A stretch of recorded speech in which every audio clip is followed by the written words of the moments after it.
He was Alistair Valorius, a CEO whose net worth eclipsed the GDP of a small country.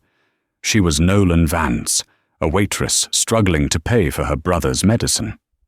At the most expensive restaurant in New York, surrounded by the city's elite, Alistair Valorius, drunk on power, pointed a finger at her. "If you can sing this opera aria," he smirked, "I'll marry you." The room of billionaires laughed. But as Nolan walked to the stage, they didn't know she had once been Juilliard's prodigy, and she was about to sing for her life. The air at L'Etoile simply breathable. It was designed, tempered to a perfect cool, faintly perfumed with something expensive and florals-based. It created an atmosphere that didn't just exclude, but dismissed. Eating here required more than wealth. It required heritage. Suspended 60 floors above Central Park, the restaurant glittered with crystal chandeliers, muffled footsteps, and the gentle clink of cutlery worth more than most studio apartments. For Nolan Vance, it was merely another Tuesday. She tugged at the tight black pencil skirt of her uniform, its seams worn to near transparency, hoping the starched apron hid the fraying threads. At 24, Nolan still moved with the poise drilled into her at Juilliard, but her grey eyes carried a heaviness that no stage light could brighten. 3 years ago, those eyes had tracked choreography and applause. Now they tracked empty water glasses. "Vance!" Mr. Dubois hissed. The spine was as rigid as the collar of his impeccable suit. "The Valorius party is in private salon B, and try not to spill anything. This isn't the diner you come from." "Yes, Mr. Dubois." Her reply was neutral, clipped, obedient. At L'Etoile d'Or, survival meant invisibility. The patrons didn't want servers, they wanted illusions, food appearing as if summoned, plates vanishing without sound, desires fulfilled by silent, disciplined shadows. Nolan had become an expert shadow. Salon B greeted her like a blow. Laughter, wealth, and ego collided in a swell of noise. An engagement party. A long, burnished table glowed under chandeliers. At the head sat Alistair Valorius, heir, CEO, and corporate predator. He had the sculpted, bloodless beauty of a marble statue and the temperament to match. Beside him sparkled his fiancée, Isabella Beaumont, wired with diamonds and entitlement. The Beaumont textile empire was soon to be folded neatly into Valorius Global. Their engagement wasn't romance, it was consolidation. "And I told him," Isabella trilled, "if the yacht doesn't have a helipad, darling, it's just a boat." The sycophantic laughter that followed grated against Nolan's skull. She moved gracefully along the table, beginning the water service. Her body was present. Her mind wasn't. Her thoughts orbited the final notice email from her landlord, the empty prescription bottle for her brother Leo, and the doctor's careful, hesitant words. "There is an experimental treatment, Miss Vance, but the cost—" Isabella's chair jolted backward mid-laugh, bumping Nolan's arm. A splash of icy water dotted the silk sleeve of her dress. Silence fell like a dropped curtain. "You clumsy idiot," Isabella hissed, recoiling as if burned. "This is custom Balenciaga. Do you have any idea what this costs?" "I'm terribly sorry, miss. Are you blaming me?" Isabella surged to her feet. "I want her fired." Nolan's heart stopped. Fired meant ruin. "Sit down, Isabella," Alistair said, bored, not bothering to look up. "It's water." "She ruined my dress." "You have more on the jet." At last, Alistair looked at Nolan, cold, dissecting. "She's just a waitress. It's not as if she's a person." He smiled, a thin, cruel smirk, and the table laughed, relieved. The tension was broken. Nolan, humiliated and shaking, was dismissed with a wave. "Go get a towel, and try not to be a functional disaster for the rest of the evening." Nolan fled the room, her cheeks burning. She didn't go to get a towel. She went to the staff bathroom, locked herself in a stall, and pressed her forehead against the cold metal, fighting back the tears. It's not like she's a person. She checked her phone. A text from Leo. Brought home some pasta from the kitchen. You eat it when you get home. P.S. Watched that old video of you singing. You were amazing. Love you, E. The tears came then, hot and furious. She remembered that video. Juilliard, her final showcase, the standing ovation. The Dean, Madame Renaud, whispering in her ear, "You have a voice that will define a generation, Nolan. Do not waste it."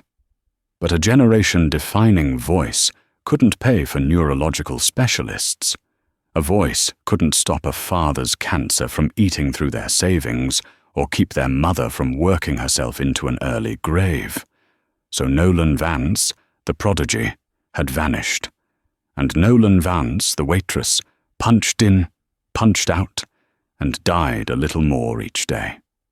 She splashed cold water on her face, fixed her mask of invisibility, and walked back out. She had a job to finish. The evening wore on. The guests at the Valerius Beaumont party consumed food and wine that cost more than Nolan's annual salary. They discussed hostile takeovers, polo ponies, and the vulgarity of the new money in Silicon Valley.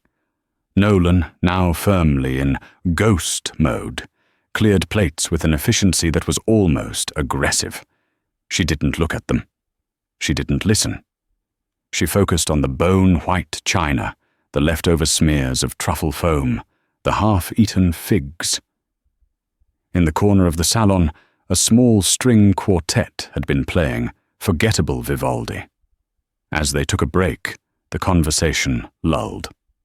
"Well," said Isabella, tapping her fork against her champagne flute to get everyone's attention. "This is quaint." She gestured to the musicians.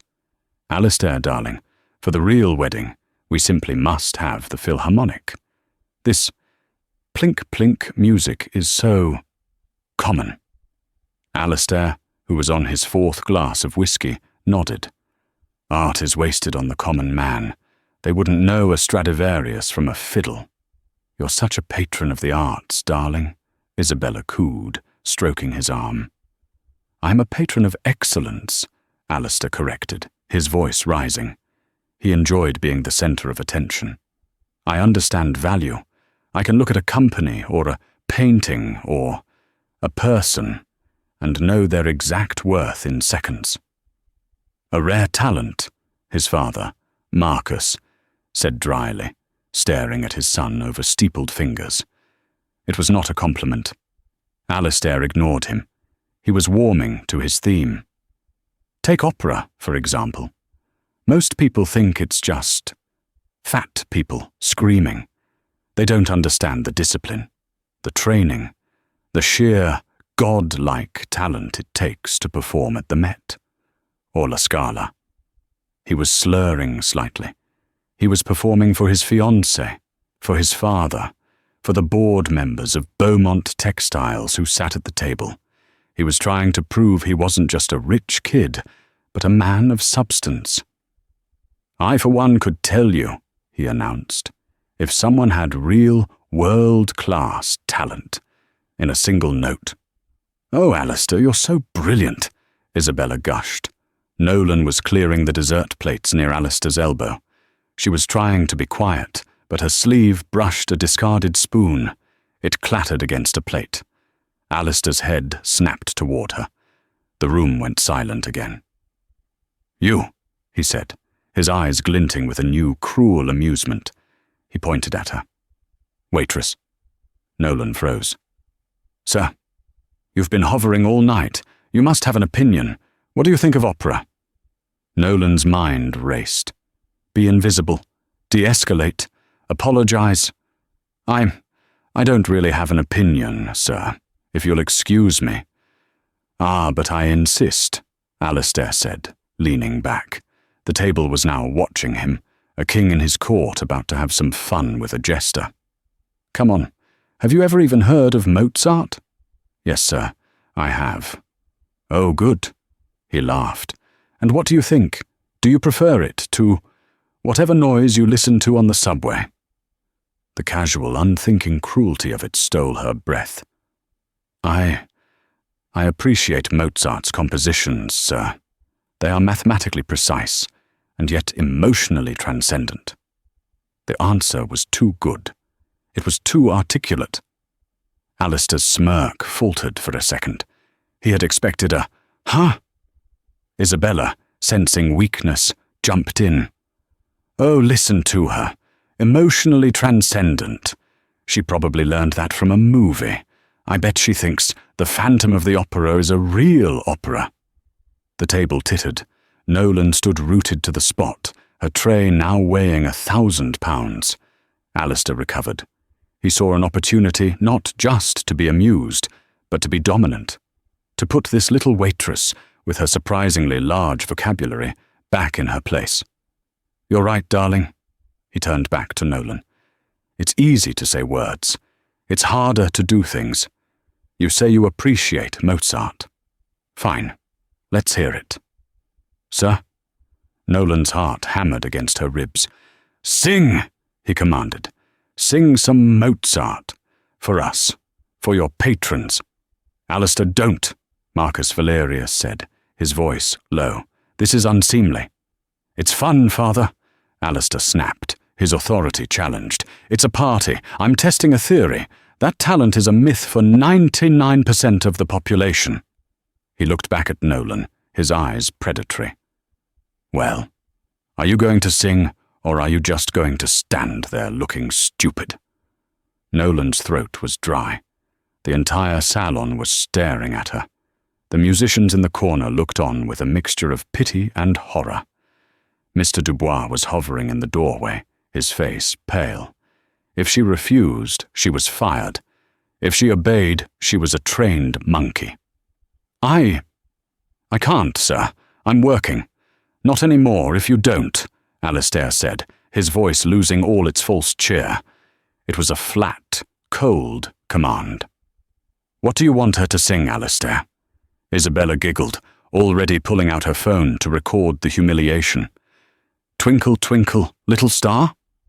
No, Alistair said, a truly malicious idea dawning.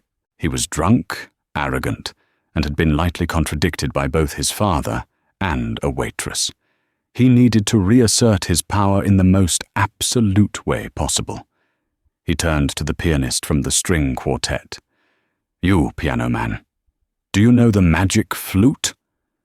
The pianist, a nervous man in his 50s, nodded. Of course, sir. It's one of... Good, Alistair cut him off. Do you know the Queen of the Night's Aria?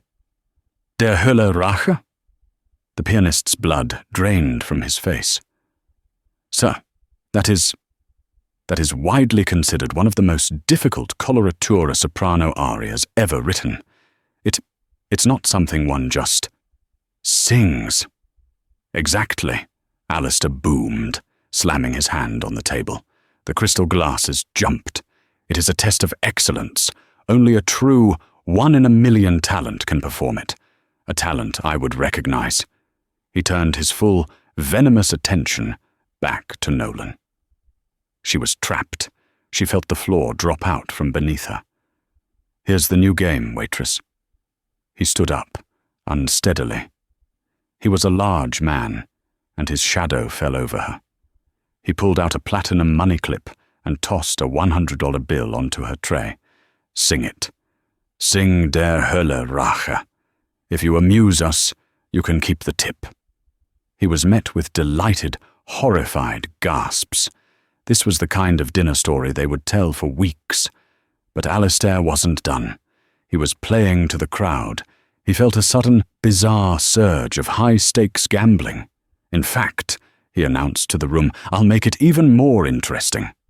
He looked at Nolan, at her plain, terrified face, her worn shoes, her cheap, threadbare uniform. He saw a nothing, a zero. He smirked, the smirk that had eviscerated boards of directors. If you can sing this opera aria, Der Hölle Rache, I'll marry you. The room exploded. Not in laughter. That was the shocking part. The bet was so absurd, so colossally arrogant, so insane that it sucked the air from the room. People gasped. Isabella's jaw dropped. "Alistair!" she shrieked, this time in genuine horror. "What did you say?" "You heard me!" he roared, drunk on his own audacity. "It's the safest bet in the world, because she can't do it. It's an impossibility. It's my way of proving my point.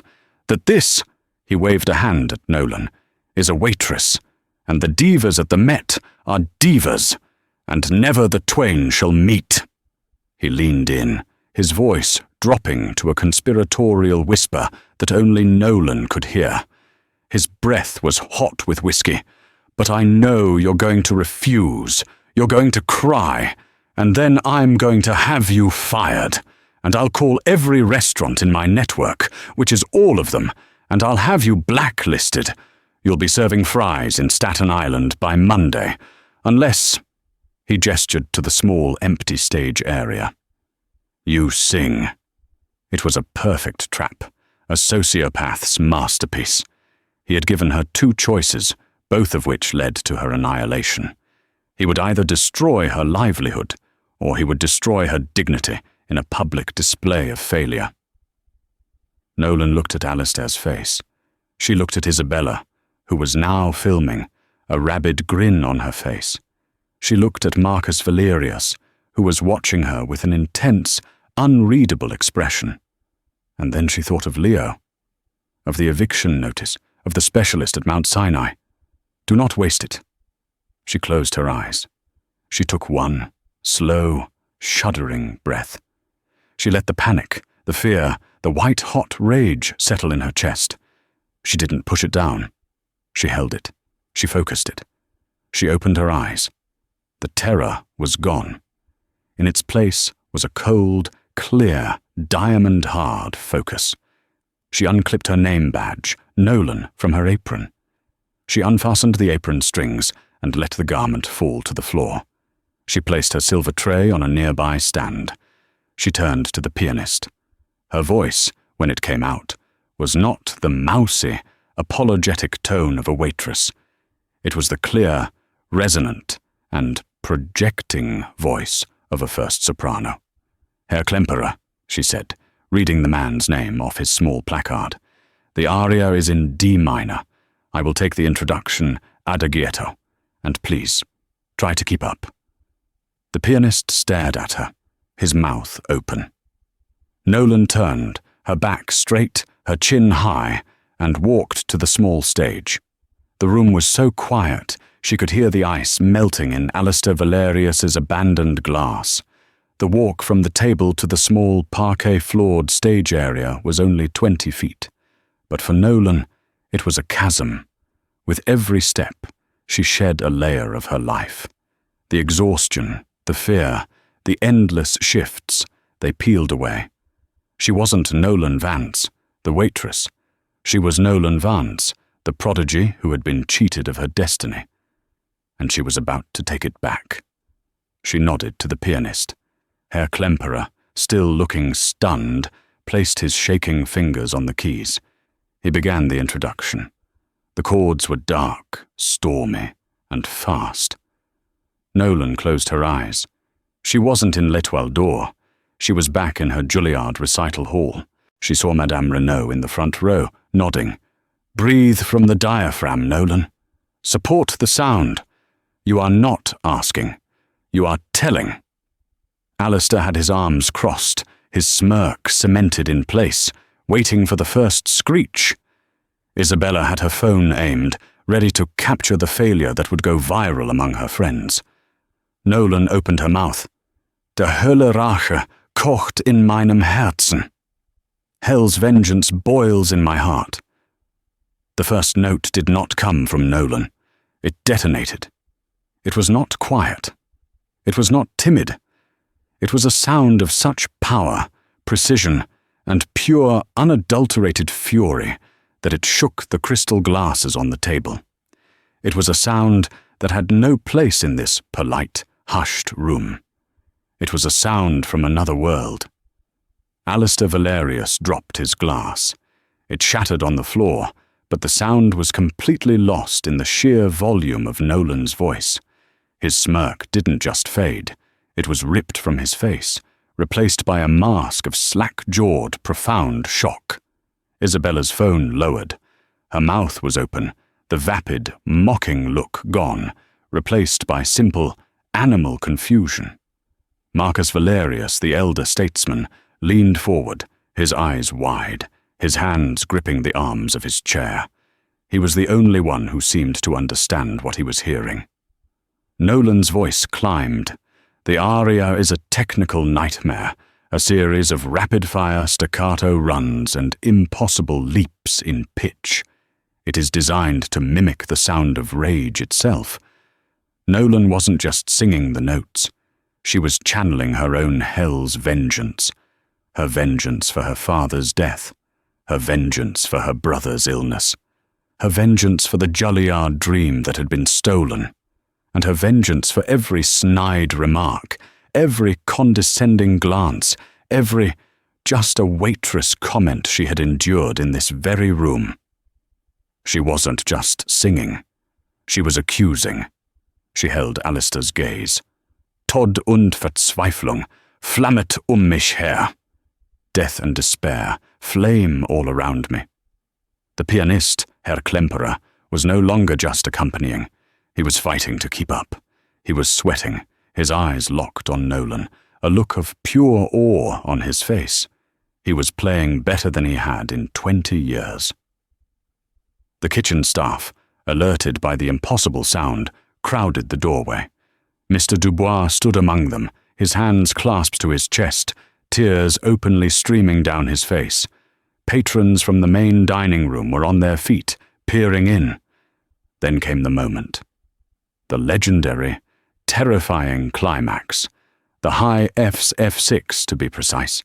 Notes that live in the stratosphere, notes that most professional sopranos fear. Nolan took a breath. She saw Alistair's face, pale, terrified. He knew. He had made a terrible mistake. She didn't just hit the notes. She attacked them. They were not shrieks. They were laser beams. Clear, perfect, terrifying staccato notes that hammered the air. One after another, they pierced the atmosphere of the room, shattering the illusion of wealth and power, replacing it with something raw, ancient, and undeniable. She was the queen of the night. She was vengeance. She was a goddess of fury. She held the final, impossible high C, a note of pure, ringing triumph, for what felt like an eternity. She poured every last ounce of her pain, her rage, and her soul into that one sound, and then she cut it off.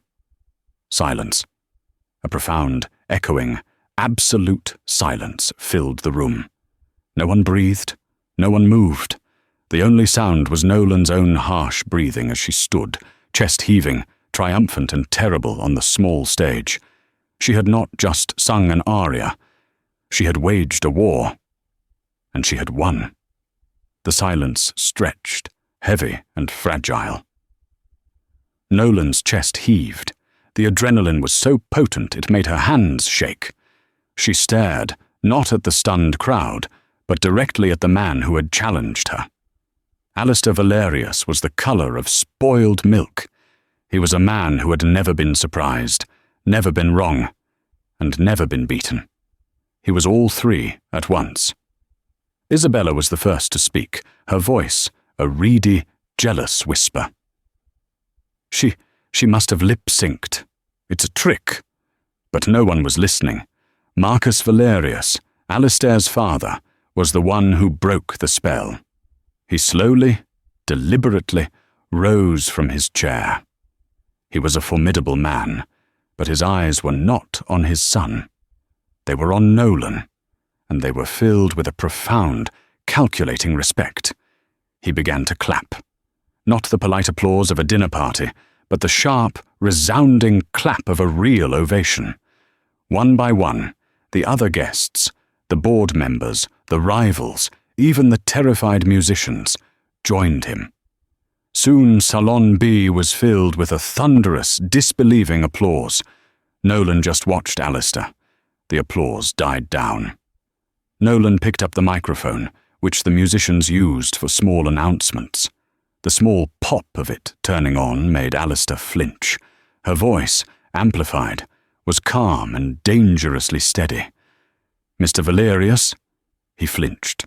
"The terms of your bet," Nolan continued, her voice echoing in the salon, "were, and I quote, 'If you can sing this opera aria, I'll marry you.'" Isabella let out a sound like a strangled cat.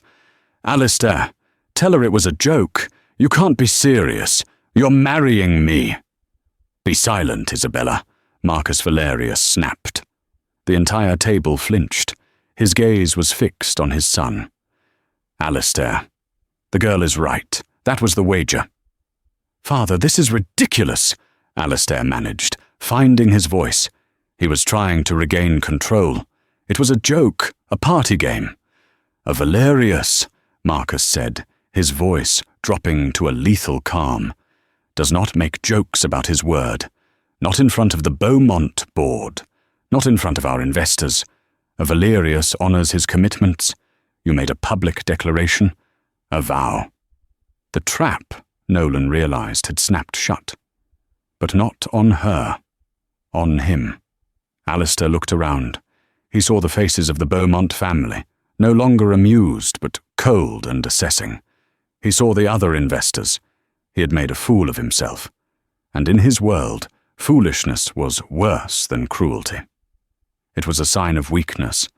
If he broke a public vow, even one this insane, his credibility, the only currency that mattered, was shot. He was trapped. Nolan saw the calculation in his eyes, the panic, and she felt nothing. Not pity. Just a cold, clean sense of victory. She took a step forward. "I believe, Mr. Valerius, you owe me a marriage proposal." Alistair looked at her, this waitress, who had just humiliated him with a talent he didn't know existed. He looked at Isabella, who was on the verge of a hysterical breakdown. He looked at his father, whose face was granite.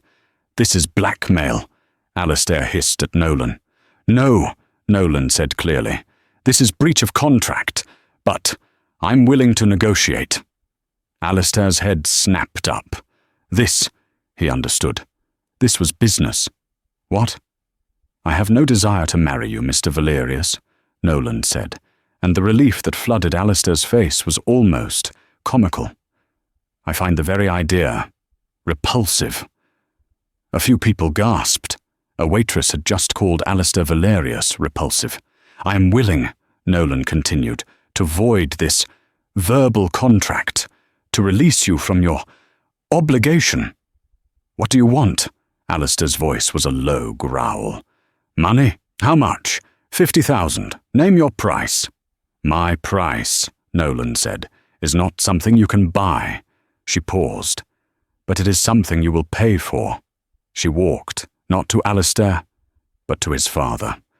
"Mr. Valerius," she said to Marcus, "my name is Nolan Vance. 3 years ago, I was the first scholar at Juilliard. My mentor was Madame Renaud. I was forced to drop out to care for my family." Marcus nodded, his eyes never leaving hers. He knew the name. "I want my education back," Nolan said. 4 years, fully funded, not at Juilliard, at the Conservatorio Giuseppe Verdi in Milan, including living expenses. "Done?"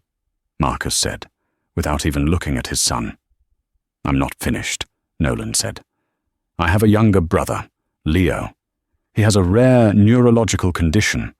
He is being treated at Mount Sinai. There is an experimental treatment, a new gene therapy. It costs $1.8 million. I want his medical care, all of it, covered. For life, at whatever clinic I choose."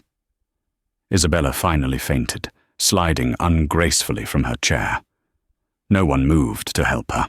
Alistair was about to protest, but his father shot him a look that could freeze fire. "And finally," Nolan said, turning back to Alistair, You humiliated me. You humiliated the staff of this restaurant. You treated us as if we were not people. I want a public apology. Not to me. To them. That was the blow, not the money. The money was nothing. But the apology. For a man like Alistair, it was death. You will stand in the main dining room, Nolan commanded, and you will apologize to Mr. Dubois, to the chefs, and to the waitstaff for your behavior. Absolutely not, Alistair snarled. Then I'll see you at the courthouse, Nolan said, turning to go. I'm sure the New York Post will love the headline, CEO forced to marry waitress after losing drunken bet. It should do wonders for your merger. You! Alistair was shaking with rage. Alistair! Marcus barked. The CIO of Valerius Global flinched like a child. You will agree to her terms, all of them. You have disgraced this family, and this is your penance. Alistair looked at Nolan. Her face was calm. She had won. She had taken his arrogance and his cruelty and forged it into a key that would unlock her own life and save her brother's. Fine, Alistair bit out, the word tearing from his throat. Fine. My lawyers will— No lawyers, Nolan said. She walked to the table and picked up a clean, heavy linen napkin and a pen. Here. Now. You will write it down. An agreement in principle. And you, she looked at Marcus, will sign it as a witness, along with Mr. Beaumont. She was, Marcus Valerius realized, the most ruthless person in the room. He had never been more impressed. He smiled. Give me the pen. The final, perfect C-sharp still hung in the air, a ghost of a sound that had more power than any of the assembled billionaires. Nolan stood, chest heaving, the adrenaline of her performance making the crystal chandelier swim in her vision. The room was locked in a profound, terrified silence. Alistair Valerius was the colour of old parchment. He was a man who had never been surprised, never been wrong, and never, ever been so comprehensively defeated. He stared at Nolan, not as a man looks at a waitress, but as a man looks at a phenomenon he cannot possibly comprehend. He had made a joke. A god had answered. Isabella, her phone still dangling from her hand, was the first to try and recalibrate reality. She must have lip-synced, she whispered, her voice a reedy, jealous hiss. It's a trick. It has to be. But no one was listening. Marcus Valerius, Alistair's father, was the one who broke the spell. His face was a mask of cold calculation. He had not heard a song. He had heard a threat and an opportunity. He slowly, deliberately, rose from his chair. He was a formidable man, and his eyes were not on his son. They were on Nolan, and they were filled with a profound, terrifying respect. He began to clap. It was not the polite, scattered applause of a dinner party. It was a sharp, measured, resonant clap. 1, 2, 3. It was the sound of a judge striking a gavel. One by one, the other guests, the stunned board members, the rival investors, even the weeping pianist, Herr Klemperer, joined him. Soon, Salon B was filled with a thunderous, disbelieving ovation. It was not applause for a performance. It was applause for a survivor. Nolan let it wash over her for a moment. She let the sound be a balm on 3 years of raw, open wounds. Then, her breathing steadying, she raised a hand. The applause stopped, instantly. She had their full attention. She unpinned her small, plastic name badge, Nolan, from her shirt. She didn't drop it. She placed it deliberately on her tray. She was no longer a name badge. She was a person. She picked up the microphone the musicians used for small announcements. The small pop of it, turning on, made Alistair flinch. Her amplified voice was calm, clear, and dangerously steady. Mr. Valerius. He winced. That was the terms of your bet, Nolan continued, her voice echoing in the salon, cutting him off, were, and I quote, "If you can sing this opera aria, I'll marry you." Isabella let out a sound like a strangled cat. "Alistair, this is insane. Tell her it was a joke. You can't be serious. You are marrying me." "Be silent, Isabella," Marcus Valerius snapped, his voice a whip crack. The entire table, including Isabella's father, flinched. His gaze was fixed on his son. "Alistair, the girl is right. That was the wager. You made it in front of me, and you made it in front of the entire Beaumont board. A Valerius," he said, his voice dropping to a lethal calm, "does not make jokes about his word. A Valerius honors his commitments." The trap, Nolan realized, had snapped shut, but it was not on her. It was on him. Alistair looked wildly around. He saw the faces of the Beaumont family, no longer amused but cold and assessing. This was not a joke. It was a character flaw. This was instability. This was a liability. He saw the other investors, their faces unreadable. He had made a fool of himself, and in his world, foolishness was worse than cruelty. It was a sign of weakness. If he broke a public vow, even one this insane, his credibility, the only currency that mattered, was shot. He was trapped. "This is blackmail," Alistair hissed, his voice low and trembling with a rage he couldn't unleash. "No, Mr. Valerius," Nolan said, taking a step toward the table. "This is breach of contract. But I find myself in a generous mood. I am willing to negotiate." Alistair's head snapped up. This, he understood. This was business. "What?" "I have no desire to marry you, Mr. Valerius," Nolan said, and the relief that flooded Alistair's face was so profound it was almost comical. "I find the very idea repulsive." A few people gasped. A waitress had just called Alistair Valerius repulsive. "I am willing," Nolan continued, her voice like ice, "to void this verbal contract, to release you from your obligation." "What do you want?" Alistair growled, falling back into his comfort zone. This was a shakedown. "Money? How much? 50,000? 100? Name your price." "My price," Nolan said, "is not something you can just buy. It is something you will pay for." She turned, in a move of pure strategic genius, away from Alistair. She addressed his father. "Mr. Valerius," she said to Marcus, "my name is Nolan Vance. 3 years ago, I was the first scholar at Juilliard. My mentor was Madame Renaud. I was forced to drop out to care for my family." Marcus nodded, his eyes never leaving hers. He knew the name. Renaud was a legend. "I want my education back," Nolan said. 4 years, fully funded, not at Juilliard. I want to go to the best, the Conservatorio Giuseppe Verdi in Milan, including all tuition and living expenses." "Done," Marcus said, without even looking at his son. "I'm not finished," Nolan said, her voice hardening. "I have a younger brother, Leo. He has a rare neurological condition. He is being treated at Mount Sinai. There is an experimental treatment, a new gene therapy. It costs $1.8 million. I want his medical care, all of it, covered. For life. At whatever clinic I choose, anywhere in the world."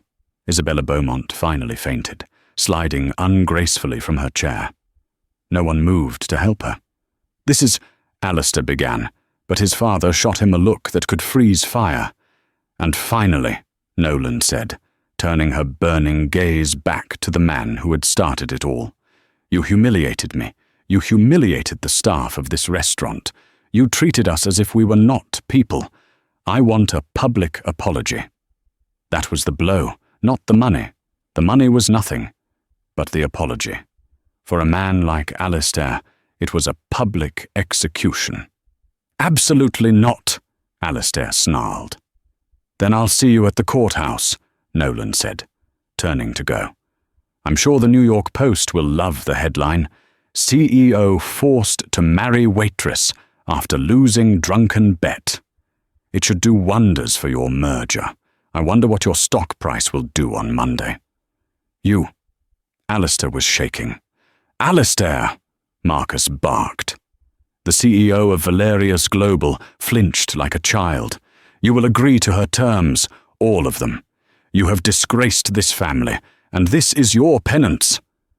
Alistair looked at Nolan. Her face was calm, implacable.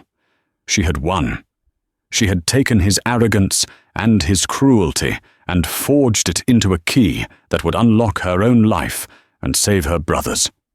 Fine, Alistair bit out, the word tearing from his throat. Fine. My lawyers will— No lawyers, Nolan said. Not yet. I want it now.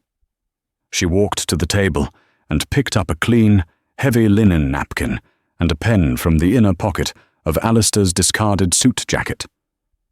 Here. Now. You will write it down.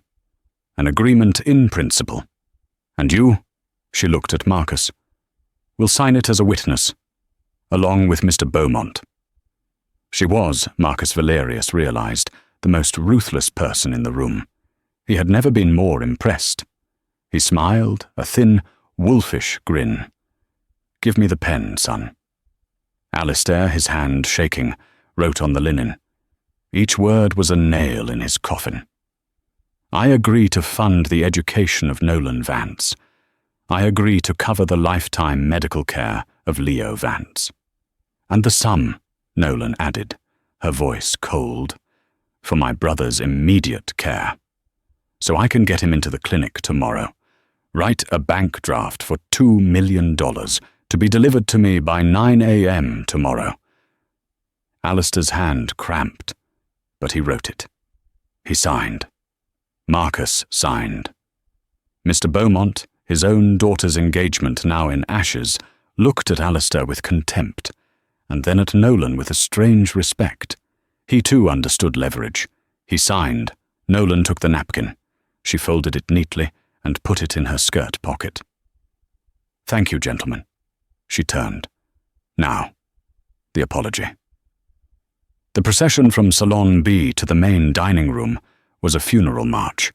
Alistair walked first, his father and Mr. Beaumont flanking him like guards. Nolan walked behind, her head held high.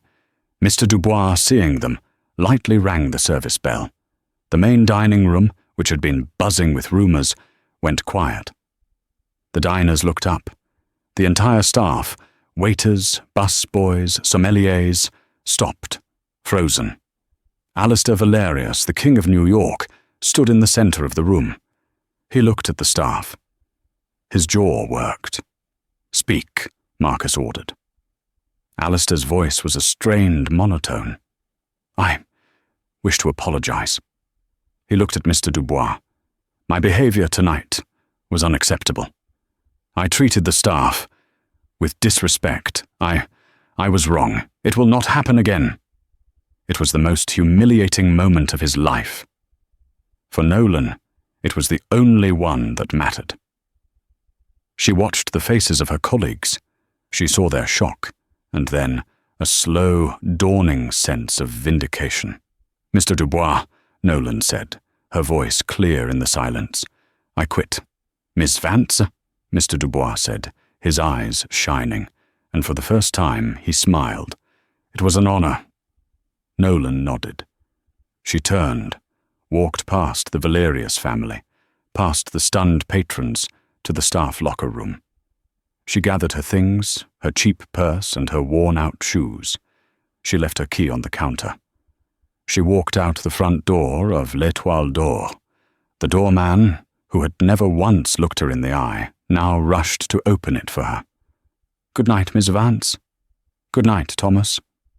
She walked into the cool November air. She didn't take a cab. She walked the 20 blocks to the subway, the linen napkin a solid, warm weight in her pocket. When she got to her tiny apartment, Leo was asleep on the fold-out couch.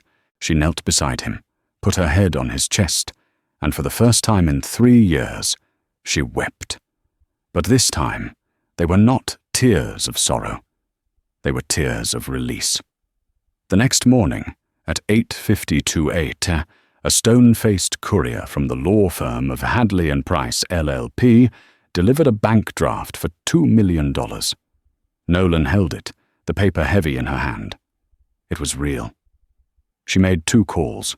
The first was to the specialist at Mount Sinai.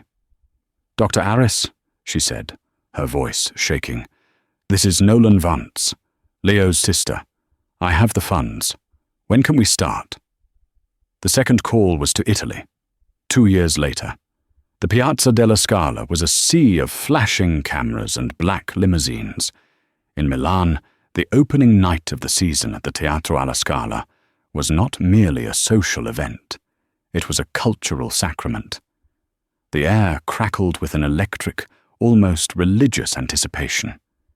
This was the temple of opera, the hallowed ground where Maria Callas had reigned, where Pavarotti had become immortal.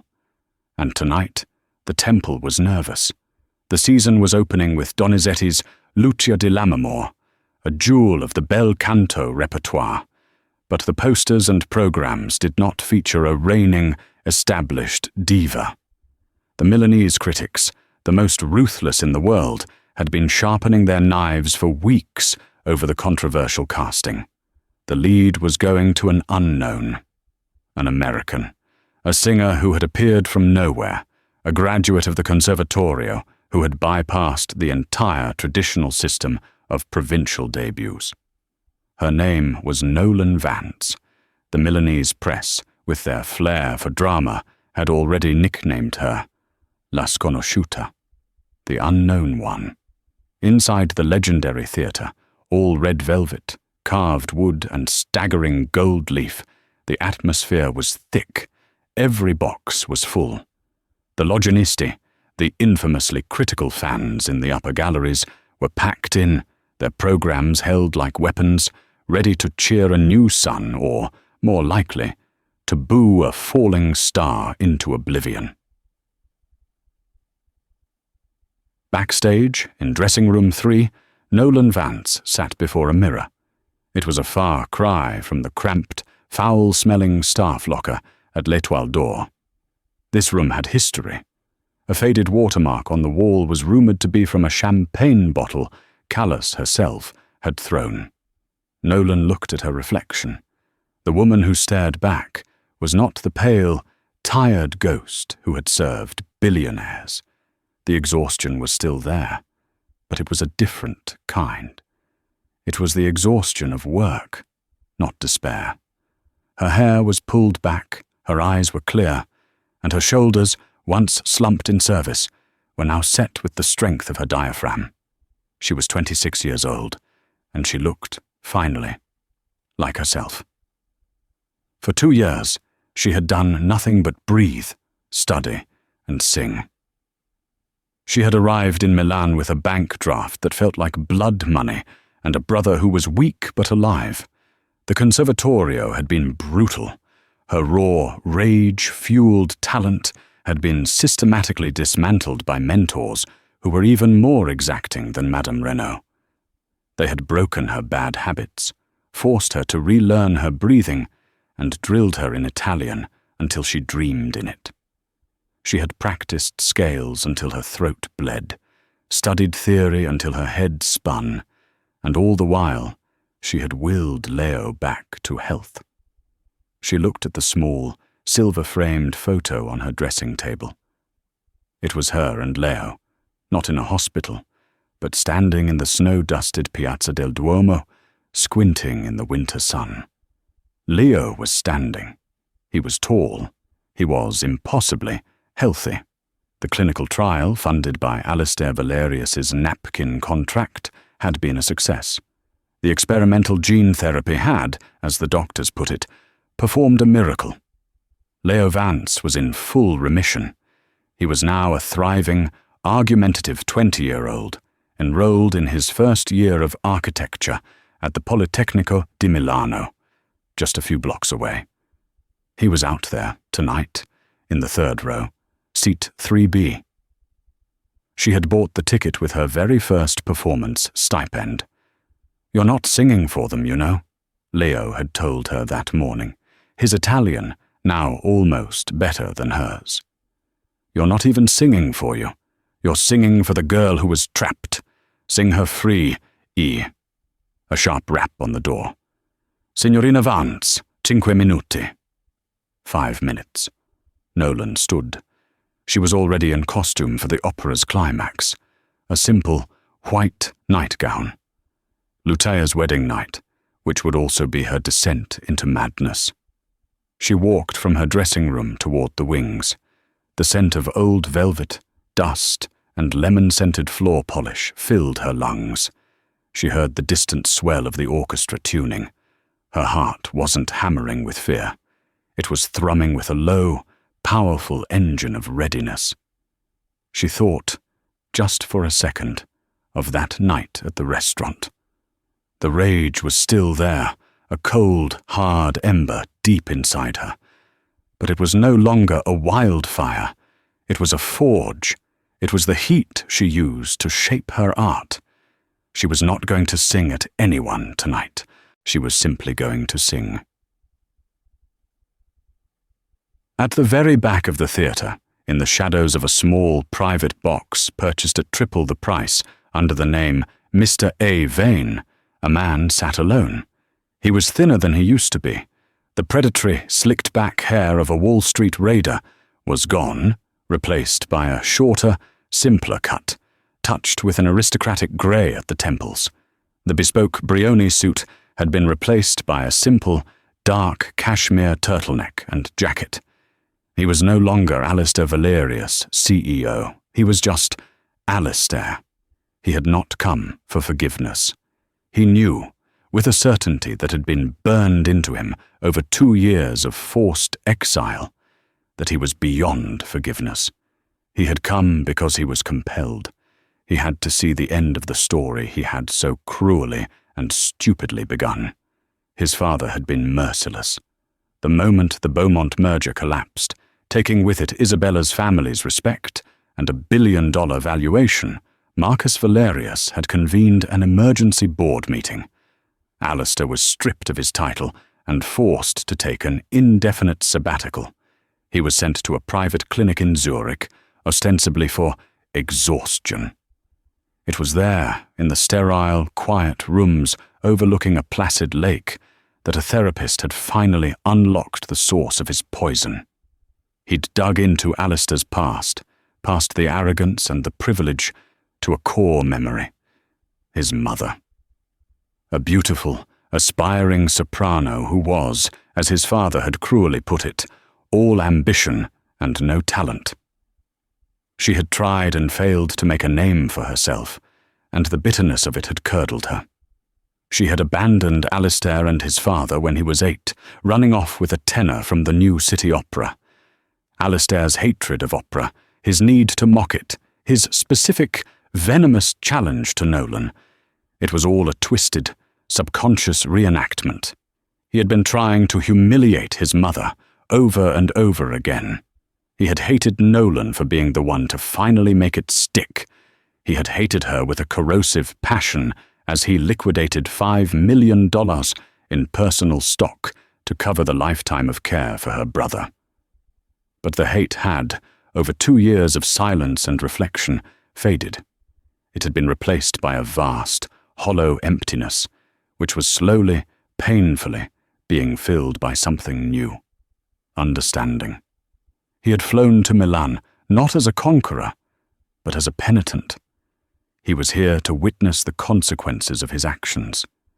He was here to listen, for the very first time, to the art form he had so viciously despised.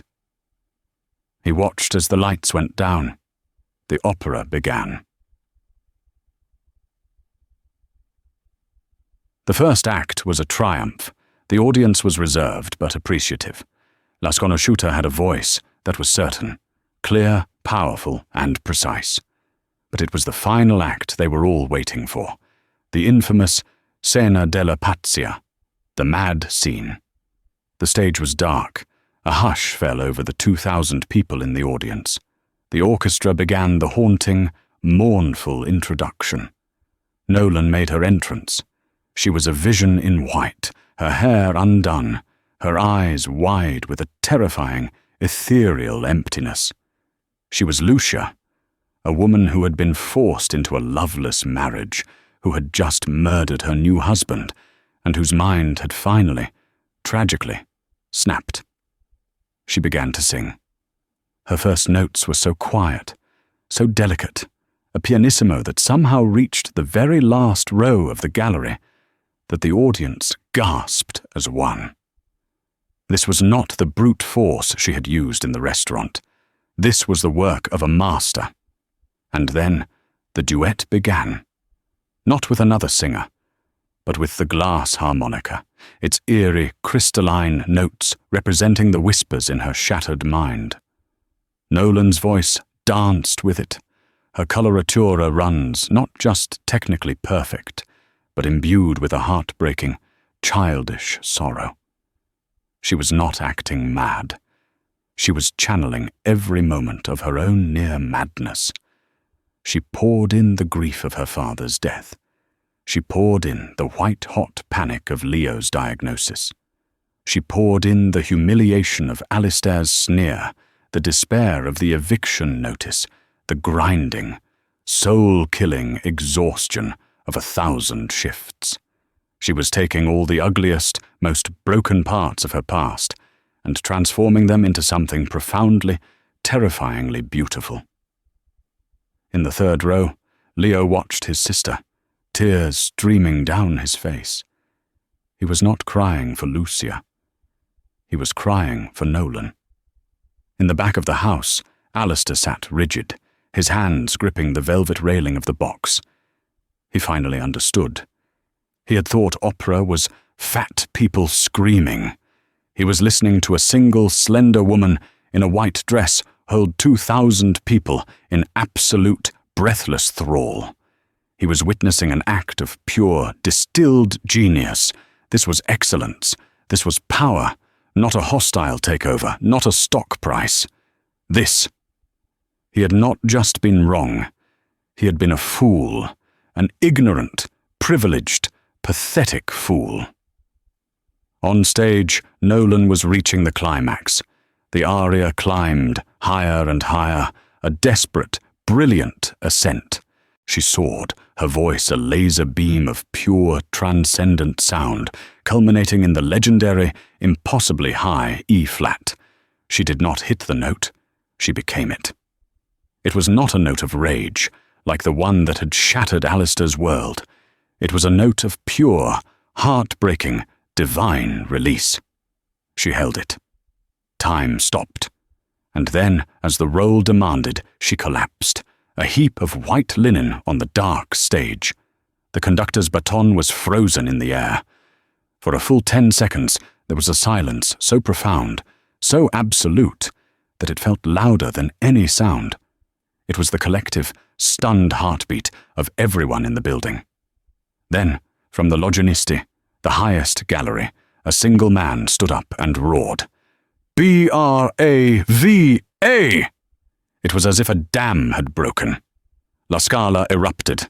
The theatre did not just applaud, it exploded.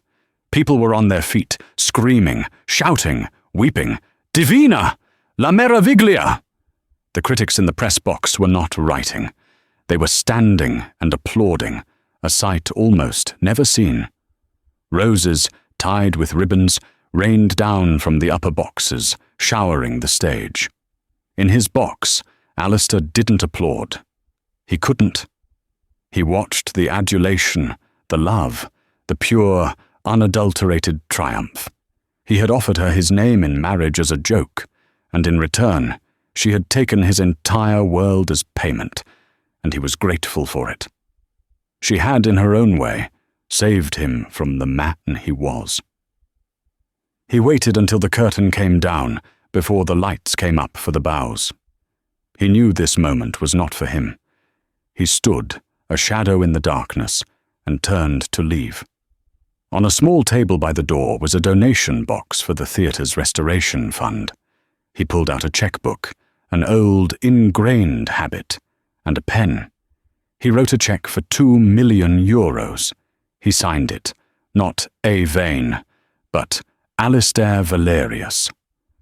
A quiet, anonymous act of penance. He left it on the table and disappeared into the Milanese night, a ghost, forever haunted and forever changed by the night a waitress sang. On stage, the curtain calls were deafening. The cast bowed. The conductor bowed. Then, the entire cast parted, leaving Nolan alone. The maestro gestured to her. She stepped forward, her face stained with theatrical blood and real tears. She was Nolan Vance, not Lucia. The lights were blinding. She looked out, past the roaring darkness, to the third row. She found him. Leo. He was on his feet, his hands cupped around his mouth, cheering so loudly his face was red. He was alive. He was here.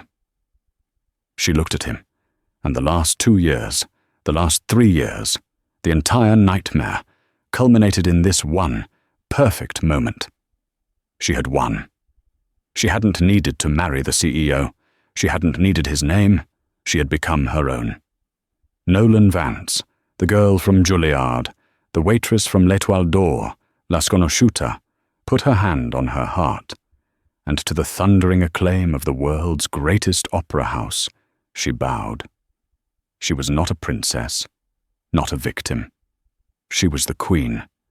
Thank you for joining us for this dramatic story. What a journey from a humiliated waitress to the queen of La Scala. Nolan proved that talent, dignity, and a spine of steel are worth more than all the money in the world. She didn't just win her future. She negotiated it on her own terms, turning her oppressor's arrogance into her ultimate victory. What did you think of Nolan's revenge? Was it justice? Let me know your favorite part of the story in the comments below. If you enjoyed this story of triumph and justice, please show your support by hitting that like button. It really helps the channel. Don't forget to share this video with a friend who loves a great comeback story, and be sure to subscribe.